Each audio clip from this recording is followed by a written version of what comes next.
이 식사법을 할 때 이제 냉기가 쏙쏙 빠지기 시작해요. 낮 12시, 저녁 8시, 새벽 4시, 8시간, 8시간, 8시간. 우리 몸의 모든 장부들은 16시간 활동하고 8시간 쉬고 이게 교대로 해요.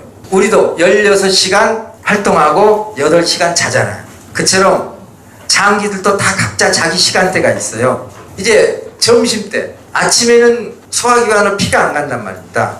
그리고 심장이 제대로 예열이 안 돼 있고 위장을 움직이는 게 심장이라는 얘기예요.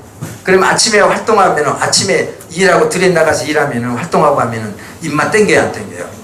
입맛 땡겨. 왜냐하면 심장이 움직이니까.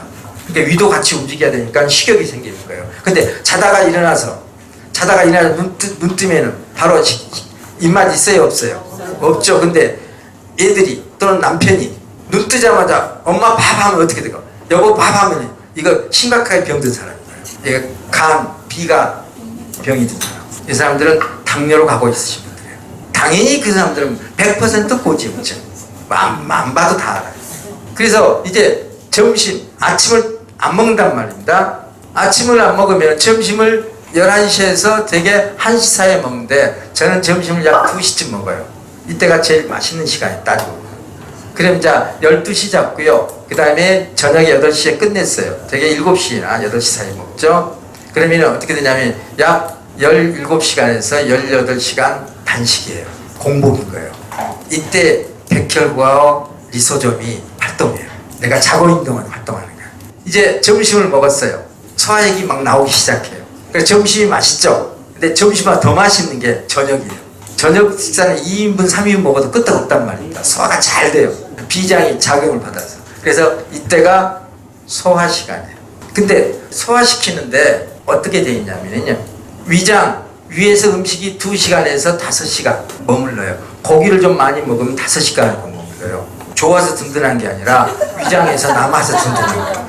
위장이 그 고기를 가지고 몸부림을 치고 있는 5시간 동안. 그 다음에 소장으로 가요. 소장에서는 약 8시간 걸려요. 소장을 통과하는데. 대장으로 가요. 대장으로 가는데 여기에는 몇 시간 걸리는지 몰라요. 소장까지의 소화 과정 속에서 결정이 돼요. 그래서 변비는 소장에서 어떻게 됐냐니까요. 소장까지 해서. 그 다음에 설사, 소장에서 어떻게 됐냐 이거예요. 그래서 변비나 설사는 다 소화불량이에요. 변비 물 부족이 아니에요. 물은 넘쳐나요, 우리 몸에. 변비가 물 부족이라면 변비 때문에 고생하는 사람이 누가 있겠어요. 그러니까 변비가 물 부족이라면 설사는 물 많이 먹어서 생기는 거예요. 그게 아니잖아요. 소화시간 하는데 대부분 약 10시간 걸려요. 그러면은 보실래 아까 말씀드렸듯이 8시에 밥 먹고 10시에 간식 먹고 12시에 점심 먹고 2시에 간식하고 4시에 간식하고 6시에 간식하고 8시에 밥 먹고 그 다음에 10시쯤 간식 야식하고 하면은 위장에 쉴 틈이 있어요, 없어요? 그럼 소장 쉴 틈이 있어요, 없어요? 8시간. 저녁 먹을 때 아침 먹은 음식이 소장을 겨우 빠져나가요. 저녁 먹을 때 이미 야식 먹을 때 간식 먹었던 게 아직도 소장에 있어요. 그리고 다음날 아침 먹을 때 어제 저녁 먹었던 게 소장에 있어요. 그럼 소장은 평생 쉬었어요, 안 쉬었어요? 평생 못 쉰 거예요. 그래서 소장이 병든 겁니다. 이제 소화기관이 지친 거예요. 어제는 복부 냉기가 모든 질병의 원인이 복부 냉기라고 그랬어요. 그 복부 냉기는 왜 생길까요? 소화기관의 과로. 복부 냉기가 모든 질병의 원인이다. 복부 냉기는 소화기관의 과로다. 그래서 소화력이 떨어졌고 배가 차가워져서 가스가 많이, 독소가 많이 생기는 거. 그러니까 결국에는 모든 질병에는 소화기 과로뿐만 아니라 모든 질병의 원인은 결국에는 과로예요. 과로가 되는 부분에는 냉기가 들어서요. 산성 노폐물 때문에. 팔꿈치를 많이 쓰면 어떻게 될까요? 여기가 과로되죠. 여기 냉기가 들어가는 게 노폐물이 쌓이면서 혈액순환이 잘 안 돼요. 그래서 엘보가 와요. 무릎을 많이 썼어요. 그러면 노폐물이 많이 생기죠. 그래서 평소에 영양상태, 혈액순환이랄지 이렇게 된다면 괜찮은데 혈액순환이 안 된 상태에 무릎 많이 쓰면 찌꺼기가 쌓이죠. 냉기가 쌓여요. 그래서 무릎 관절염 올 때 처음에는 무릎에 바람 들죠. 그러다가 무릎에 물차죠. 그러다가 염증 생기죠. 그렇죠. 무릎에 관절염 증상이 처음에는 무릎이 왜 시리지 그래요. 그러다 나중에 물이 차요. 병원에 몇 번 물 빼러 다녀요. 그러다 나중에 관절염으로 되죠 이제. 그러다 수술하게 되고. 모든 것은 과로예요. 허리를 많이 쓰면 어떻게 돼요? 어깨를 많이 쓰면 어떻게 돼요? 다 마찬가지. 눈을 많이 쓰면 어떻게 돼요? 다 마찬가지죠. 모든 것은 과로. 병은 다 과로. 과로로 인해서 냉기가 들어서는 거예요. 소화기 과로 때문에 복부 냉기가 생기는 거고, 보세요. 유아 소장이 오장육부가 쉬었어요, 못 쉬었어요? 못 쉬는 거예요. 그러니까 과로가 생기죠. 우리가 몸살, 과로하면 몸살 오죠? 그럼 뭐 하고 싶죠? 쉬고 싶죠? 어디 차가운 데 쉬고 싶어요? 따뜻한 곳에 쉬고 싶어요? 고봐, 이게 자연이라니까요. 그래서 모든 질병은 과로다. 여기서 잠깐 우리가 돌아선다면요. 그럼 다시 말씀드릴게요. 모든 질병은 과로다. 비만, 당뇨, 고혈압, 암, 관절염 다 과로, 다 과로. 모든 것이 다 과로. 과로로 인해서 냉기. 과로는요 몇 가지가, 과로는 크게 두 가지로, 세 가지로 나눌 수 있어요. 신경계 과로. 스트레스 받죠? 히스테릭해지고 짜증나고 너무 신경을 많이 쓰. 이러다 보죠. 휴식을 해야 되죠. 영화를 본다든지 여행을 간다든지 잠을 잔다든지. 그러면은 이제 회복이 돼요. 그 다음에 골격근 과로가 있어요. 노동을 많이 하든지 운동을 많이 하든지 했어요. 그러면 몸이 온몸이 뻐근해요. 그리고 힘이 들죠. 과로한 거죠. 냉기가 들어서 몸살까지 해요. 몸살은 급속히 냉기가 많이 들어온 것이 몸살. 그래서 열을 올리는 거죠. 그리고 열이 안 만들어지니까 덜덜덜 떨게 하는 거예요. 떡떡 떨어지고. 열을 만들기 위해서, 냉기를 몰아내기 위해서 그런 거예요. 그러면 몸살약 먹으면 돼요, 안 돼요? 안 되는 거예요. 그래서 몸살약을 계속 먹게 되면 암이 오게 되는 거예요. 골격근, 휴식을 해야 회복이 돼요. 그 다음에 내장근, 이게 소화기 근육이에요. 과로했어요. 근데 신경계나 골격계나 내장근이 과로하게 되면 서로 영향을 미쳐요. 신경을 와서 입맛 있어요, 없어요? 그리고 몽땅 먹었더니 피곤해요, 안 피곤해요? 너무너무 힘든 일을 했어요. 입맛도 없는 거예요. 서로가 과로는, 산성물질은 서로 이동되니까 서로가 영향을 미친단 말입니다. 내장근이 과로했어요. 그 몸이 이제 이런 것들이 과로했단 말입니다, 다. 그래서 종합적으로 과로해서 건강을 잃었어요.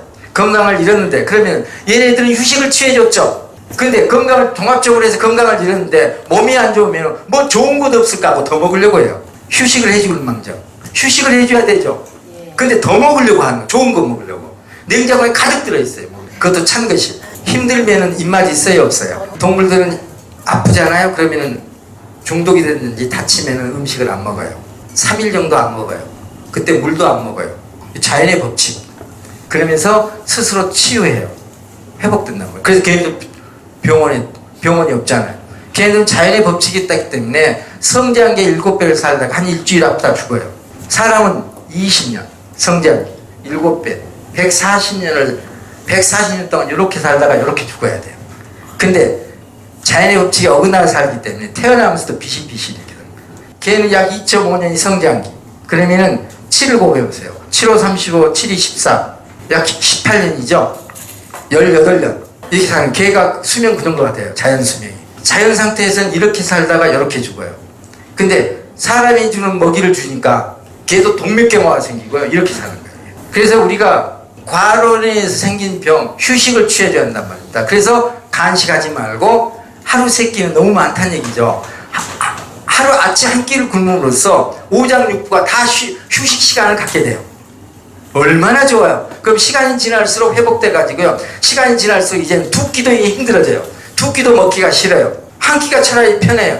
그러면 당뇨 뭐라고요? 과로. 모든 병이 과로. 치매 전부 과로. 비만 과로. 다시 말씀드렸어요. 과로예요. 비만인 사람 운동시키면 돼야 안 돼요? 그러니까 안 빠는 거예요. 과로인데 또 과로시키잖아요. 당뇨 과로죠. 당뇨 환자 혈당 내리기 위해서 운동하면 돼요, 안 돼요? 그러니까 당뇨가 안 낫는 거예요. 저희 백랑 프로모터에서 당뇨약 끊은 사람이 얼마나 많은데요. 다 끊었잖아요. 운동 안 시키잖아요. 휴식, 따뜻한 휴식, 미네랄, 모든 게 과로라니까요. 아니 누워서 따뜻한 거 있으니 살이 절절절 빠는 거예요. 이게 침대에 누워 있어도 빠져요. 여기 한 번 오셔서는 여기에 있는 제가 말씀드린 걸 다 이해를 못해요. 소화 시간입니다. 약 10시간 필요해요. 그러면 저녁을 먹었어요. 본격적으로 소화가 여기서 시작되는 거예요. 잘 때. 이제 여기서 되는데, 여기에 뭐가 되면 이제 여기 와서 간이, 본격 간과 신장과 콩팥이죠. 콩팥과 소장이 활동하면서 이들이 본연의 업무를 하고요. 낮에는 심장과 쓸개와 방광이 활동하면서 자꾸 오줌 누고 소화액 만들고 위를 돌리고 근육을 움직여 주는 거예요, 이제 낮에는. 그리고 밤에는 이제 심장 대신에 소장, 심장은 좀 쉬어야죠. 이제 부관이 해야 돼요. 참모가 해야 돼요. 그 다음에 쓸개 대신에 간이 해야 되고, 방광 대신에 콩팥이 이제 보이지 않는 생명을 주관해야 돼요. 콩팥이 보이지 않는 생명, 콩팥이 신이죠. 양기, 호르몬, 생명, 콩팥 때문에 신장의 기능 때문에 생산이 되는 거예요. 신장의 기능 때문에 난자가 만들어지고, 신장의 기능 때문에 정자가 만들어지고요. 신장의 기능 때문에 난소가 움직여서 자궁이 활동하는 거예요. 신장의 기능 때문에 머리카락이 붙어 있는 거고, 그래서 신장 기능이 떨어지면 머리카락이 휘어지고, 머리카락이 숱이 적어지고 빠지고 가늘어지고, 신장의 기능이 떨어질 때 눈이 멀어지고 귀가 멀어지고 침침해지고, 신장의 기능이 떨어질 때 관절이 약해지고 뼈가 약해지고. 그래서 신장은 뼈예요. 그 사람의 신장의 모양새는 뼈예요. 치아를 보면 알 수 있는 거예요. 그처럼 신장의 기능이 떨어지면서 이제 우리 몸이 말라가기 시작, 진액이 말라가요. 그래서 정액이 부족하고 질건조증이 오고 입이 마르고 이런 일이 오는 거예요. 그래서 안구 건조증이 와요. 신장의 기능이 떨어집니다. 그러면 이제 이것들이 우리가 저녁 시간에 활동을 하는데, 간과 콩팥과 소장이 활동을 해가지고 소화, 본격적인 소화, 흡수, 해독, 이걸 가지고 우리 몸에 필요한 건 합성, 그리고 우리 몸을 재생시키고, 해독, 합성, 재생, 복구, 피를 만들고 조혈, 뼈를 만들고 조골, 그리고 호르몬을 생산해서 면역을, 병을 치유하고, 필요한 것을, 남는 것을 저장하고, 간과 뼛속과 그 다음에 근육 속에 저장을 해요. 그리고 여기서 실제로 이걸 통해서 이 시간에 우리 몸을 다시 재창조시켜요. 요게 일어날 때 언제냐면은, 이 일이 일어날 때, 우리 몸에 재창조가 일어날 때가 잠이 들 때예요. 그래서 일찍 자라는 얘기입니다. 그래서 어린애들은 이때 자면서 크는 거예요. 얘들은 자면서 큰다고 그러죠. 잘 때 큰다고 그러죠. 요때 크는 거예요. 어른도 일찍 자야 우리 몸이 치유가 되는 거예요. 그래서 내일 하루를 살 수 있는 거예요. 그러면은 이때 깊은 숙면에 들어갈 때 세로토닌 호르몬이 나와야 되는데, 세로토닌 호르몬의 80%가 장에서 생성돼요. 그러니까 장이 안 좋은 사람은 잠이 안 오는 거예요. 세로토닌 호르몬은 수면 유도 호르몬. 장이 안 좋으면은요, 잠이 안 와요. 불면증. 그 다음에 세로토닌 호르몬이 나와서 수면이 됐단 말이에요. 잤단 말입니다. 그러면은 멜라토닌 호르몬이 나와요. 이제 멜라토닌 호르몬이 이제 우리 몸을 치유하면서 깊이 잠들게 하죠. 숙면에 들게 하고, 숙면이 든다면 성장 호르몬이 나와서 아까 말씀드렸듯이 우리 몸을 본격적으로 치유해서 뼈를 만들고 근육을 강화시키고 다 자는 동안에 하는 거예요. 그래서 잘 때 어마어마하게 많은 칼로리가 소모돼요. 많은 영양소가 소모되고, 운동을 안 한다고 해서, 저녁에 잘 때 운동을 안 한다고 해서 이게 칼로리가 저기 한 게 아니에요. 그 칼로리가 쌓이는 게 아니에요. 잘 때 어마어마하게 많은 칼로리를 소모시켜요. 이렇게 우리가 운동하는 것보다 더 많은 칼로리, 우리 몸의 기초대사량이 약 1300에서 1500칼로리, 이게 잘 때 대부분 다 사용돼요. 그래서 힘이 없는 사람, 체력이 떨어진 사람은 잠에서 땀을 뻘뻘 흘리는 거예요. 잠에서 땀을 흘리는 사람, 체력이 약한 사람들. 그래서 이렇게 재창조가 된단 말입니다. 잠을 늦게 자면요. 이게 안 되는 거예요. 4시까지인데 3시에 잤어요. 1시간밖에 안 되는 거예요. 그럼 늦잠 잘 거 아니에요. 이때는 헛잠, 효율이 뚝 떨어져요. 재창조 되긴 되는데 효율이 뚝 떨어지는 거예요. 이게 반복되면 그 사람 몸이 폭삭 가버려요. 그 다음에 이제 이렇게 돼가지고 이렇게 아침에 갔어요. 이제 4시가 되면 이때부터 방광이 다시 움직여요. 그래서 오줌이 쌓이기 시작해요. 방광이 밤중에서도 오줌 쌓이는 게 아니에요. 새벽에서부터 방광에 오줌이 쌓여요. 그래서 새벽에 오줌이 마렵죠. 근데 저녁에 잠 안 자면 오줌 만들어져야 안 만들어져요? 계속 저녁에 잠 안 자면 화장실 왔다 갔다 하죠. 오줌으로. 화장실에 오줌을 넣어서 방광이 활동한다는 얘기예요. 콩팥이 활동 못한다는 얘기예요. 요 재창조를 못한다는 거예요. 그래서 일찍 자야 돼요. 그래서 작아서 오줌 누고 똥 누고, 그래서 구멍이나 구멍은 다 나와요. 이때. 그래서 눈에는 눈곱, 코에는 코딱지, 입에는 백태, 그리고 머리에 보세요. 머리 감고 자는데 머리에 냄새가 나고, 심한 사람들은요 분명히 감고 자는데 머리에 냄새가 고약하게 나고, 겨드랑이, 가슴, 얼굴 T존 부위, 그 다음에 사타구니, 발바닥, 발가락 사이, 손바닥, 모든 구멍은 다 나와요. 찌꺼기들이. 재창조 찌꺼기들이에요. 소화 찌꺼기와 재창조 찌꺼기들이 오전에 나오는 거예요. 이게 오전은 그래서 디톡스 시간이에요. 이때 누가 활동한다고요? 백혈구. 같이 활동하는 거예요. 근데 이때 밥을 덜커덕 먹었어요. 2분의 1이 소화하는 데 쓰이는 거예요. 그러면 이 에너지가 어디로 가버려요? 소화기관을 가버리는 거예요. 이 디톡 에너지가. 그래서 디톡이 제대로 안 되고 세월 속에 쌓이는 거예요. 젊은 사람들은 그래도 조금 괜찮은데 나이가 들면서 체력이 떨어질 때 아침을 드시게 되면요 현저하게 찌꺼기가 쌓이기 시작해요. 그래서 요즘은요 땀을 안 흘리고 운동도 안 하니까 젊은 사람들이 노인 냄새가 나요. 노인 냄새는 이런 쓰레기들이 속에서 썩는 거예요. 택시 기사도 봐보세요. 운동을 안 하니까 택시 문 열면 완전히 노인 냄새 나요. 저희 부모님은 두 분 다 살아계시는데 90객이에요. 저희 아버님은 곧 100살이고. 근데 지금도 저랑 뭐 진배 없어요. 별 차이 없어요. 그렇게 근데 아버님, 어머님 두 분 같이 계시는데 방에 들어가셔도요. 시골에 계량주택이 일반 새로 집을 지었기 때문에 아파트보다 더 따뜻해요. 그러면은 통풍 돼야 하는데 잘 안 될 수 있잖아요. 그럼 냄새 날까요, 안 날까요? 노인 냄새 나야 하잖아요. 아니 90백 두 분이 계시는데 근데 거실 열고 들어가도 현관문 열고 들어가도 노인 냄새 안 나요. 왜냐하면 요걸 잘 지키시거든요. 그 지금 보세요. 그럼 이제 아침 식사해야 되는 겁니까, 안 해야 됩니까? 안 해야 됩니다. 아침 식사는 즐겁게 하지 말아야 되고요. 내가 간식을 할 때 배고픔이 있어요. 그러면 즐겁게 해야 돼요. 그리고 지금 디톡스 할 때 내가 배가 많이 고파요. 배가 고플 때 이제는 뭐냐면 이제 내 몸이 디톡스 되는구나. 내 몸이 죽은 세포들이 떨어져 나가는구나. 혈관이 넓어지는구나. 콩팥이 막 그냥 뜯어지는구나. 이렇게 이제는 그런 생각을 하게 되면은요 3일 디톡스 한 다음에 다시 밥 먹으려고 하면은 갑자기 서운해요.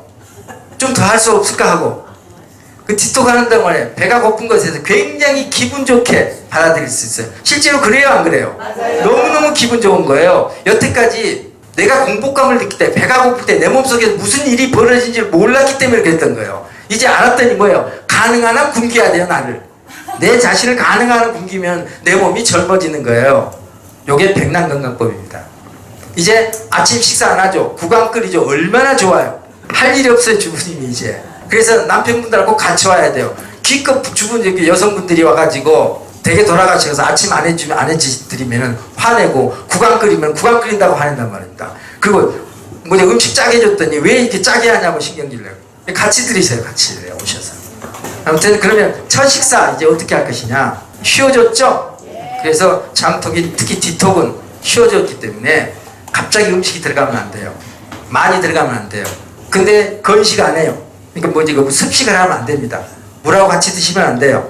평소에 드시는 양의 2분의 1 정도를 잘 씹어서 드시면 되는데 소세지나 가공육 있죠? 가공육이 없는 약간 매운 김밥 한 줄이 최고예요.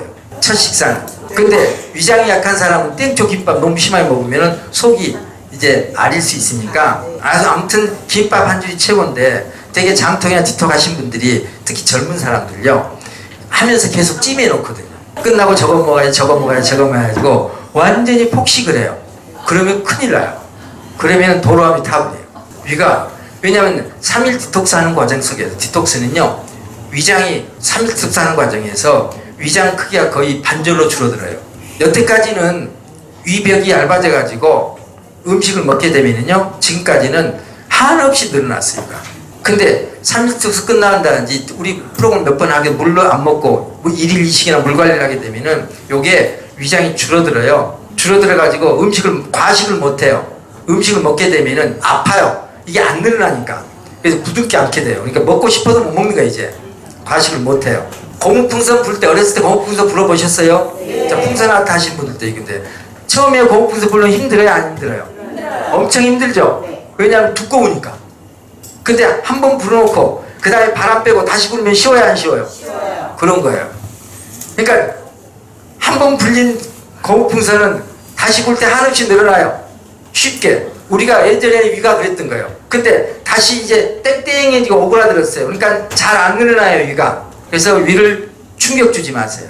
김밥 한 줄이 좋습니다. 그리고 저녁 식사는 위가 특별히 안 좋은 사람, 약하신 분이 아닌 이상은 저녁 식사는 그냥 정상으로 드셔도 되는데 역시 습식을 하면 안 돼요. 이제는 건식을 해야 됩니다. 그리고 이제 맵고 짜게 드시고 나는 위가 정말 안 좋다 그러신 분들은요 집에서 담근 매운 고추장을 하루에 요걸로 2개 정도를 드세요. 2개 정도. 퍼먹든 비벼먹든 뭐 했든 간에 어떤 식이냐면 하루에 2개 정도 드셔요. 일주일이면은 위가 싹 좋아져요. 거기에는 뭐가 있어요? 매운맛 있죠? 천일염 있죠? 효소 있죠? 좋은 건 다 들어있는 거예요. 산 것은 방부제 들었어요. 그리고 안 매워요. 산 것은 방부제 들었어요. 처음에 모든 걸 다 알고 가실 수는 없고요. 지금 어제부터 지금까지 제가 말씀드린 내용 약 10% 정도, 처음에 오시면 10% 정도 귀에 들어왔어요. 다음에 또 오시면 또 들어오고 그때 그런 말 했던가 그렇게 되는 거예요. 고생하셨고요. 건강하시길 바랍니다. 감사합니다.